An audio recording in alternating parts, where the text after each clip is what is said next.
Hi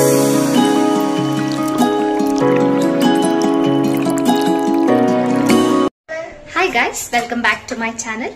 so ఈ రోజు మనం చేయబోతున్న రెసిపీ వెజిటేబుల్ పులావ్. ఎలా ఈజీగా క్విక్ గా చేసుకోవాలనేది నేను మీకు ఈరోజు చూపించేస్తున్నాను. Okay, come on, let's watch. Vegetable pulao కి కావాల్సిన పదార్థాలండి. సో 1 పెద్ద ఆనియన్ తీసుకుంది, 2 టమాటోస్, తర్వాత వెజిటేబుల్స్ మీకు నచ్చిన వెజిటేబుల్ తీసుకోవచ్చు. నేను ఇక్కడ నౌకర్, క్యారెట్, బీన్స్, తర్వాత బఠానీ, తర్వాత సోయా చంక్స్ తో కూడా మనము యాడ్ చేసుకోవచ్చండి. మీరు కావాలంటే స్కిప్ చేసుకోవచ్చు. ఈ పలావ్ లో ఉండే స్పెషల్ రెసిపీ అంటే ఇదే, soya chunks pulao. Okay, so ఇందులో మమ్మీ మీకు ఏమేమి ఇంగ్రీడియంట్స్ వేసింది అని చెప్తుంది. ఏమేమి వేసావు మమ్మీ?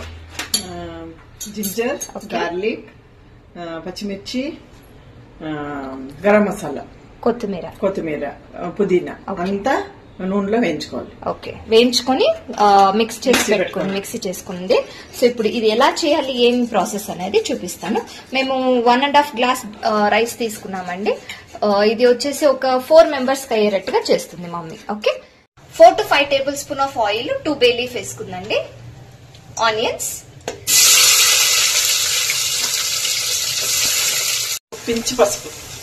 ఒక పించ్ పసుపు.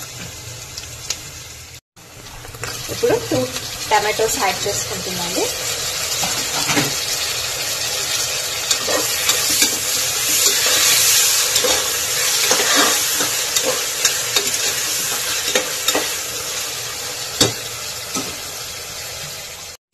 సో ఏదైతే పేస్ట్ చేసి పెట్టుకున్నాం కదండి, ఆ పేస్ట్ ని ఇప్పుడు యాడ్ చేసింది.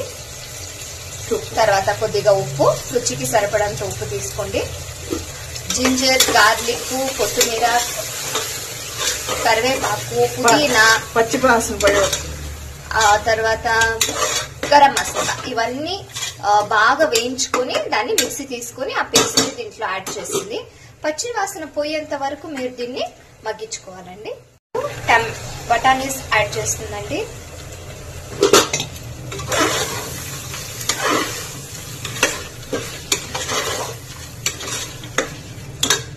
మీ దగ్గర పచ్చి బఠానీ లేకపోతే ఎండు బఠానీ నైట్ నానబెట్టేసి సోక్ చేసేసి మీరు మార్నింగ్ తీసుకోవచ్చు. వెజిటేబుల్స్ యాడ్ చేసుకుంటున్నామండి. మీకు నచ్చిన వెజిటేబుల్స్ దీంట్లో యాడ్ చేసుకోవచ్చు. తర్వాత సోయా చంక్స్ ని కూడా మనం నానబెట్టుకోవాలంటే ఒక 15 to 20 మినిట్స్. రైస్ యాడ్ చేసుకోవాలండి.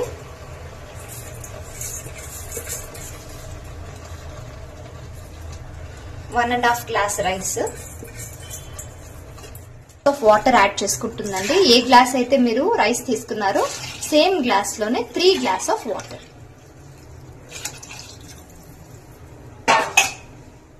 ఫస్ట్ రైస్ అన్ని నీట్ గా వేసుకున్న తర్వాత ఒక్క బాయిల్ వచ్చిన వెంటనే మీరు క్లోజ్ చేసుకోవచ్చండి లిడ్. ఒకేసారి మీరు వాటర్ పోసిన తర్వాత లిడ్ క్లోజ్ చేయకూడదు. ఒక 2 మినిట్స్ ఒక బాయిల్ అయిన తర్వాత మీరు లిడ్ క్లోజ్ చేసుకుని సాల్ట్ అన్ని కరెక్ట్ గా ఉందా చెక్ చేసుకుని కావాలంటే ఇంకొంచెం యాడ్ చేసుకోండి. సో అంతే అండి, క్లోజ్ చేసుకొని 2 విజిల్ చేసుకున్నారంటే వేడిగా రుచికరమైన సోయా చంక్స్ పలావ్ రెడీ అయిపోతుంది. సో ఈ విధంగా బాయిల్ అవుతున్న టైంలో మీరు లిడ్ క్లోజ్ చేసుకోవాలండి. అలాగే మీరు వాటర్ వేసిన తర్వాతనే మీరు లిడ్ క్లోజ్ చేసుకున్నారంటే బాగుండదు. సో ఇలా ఒక్క బాయిల్ వచ్చిన తర్వాత మీరు క్లోజ్ చేసుకొని 2 విజిల్స్ చేసుకున్నారంటే అయిపోతుంది, రెడీ అయిపోతుంది. సో రెడీ అయిపోయిందండి వేడిగా soya chunks vegetable pulao. So open చేసిన తర్వాత ఇలా ఉంటుంది. సో టేస్ట్ చేసి ఎలా ఉందో మీరు నాకు కామెంట్ సెక్షన్లో చెప్పండి. ఒకసారి ట్రై చేయండి. Okay, thank you, thanks for watching.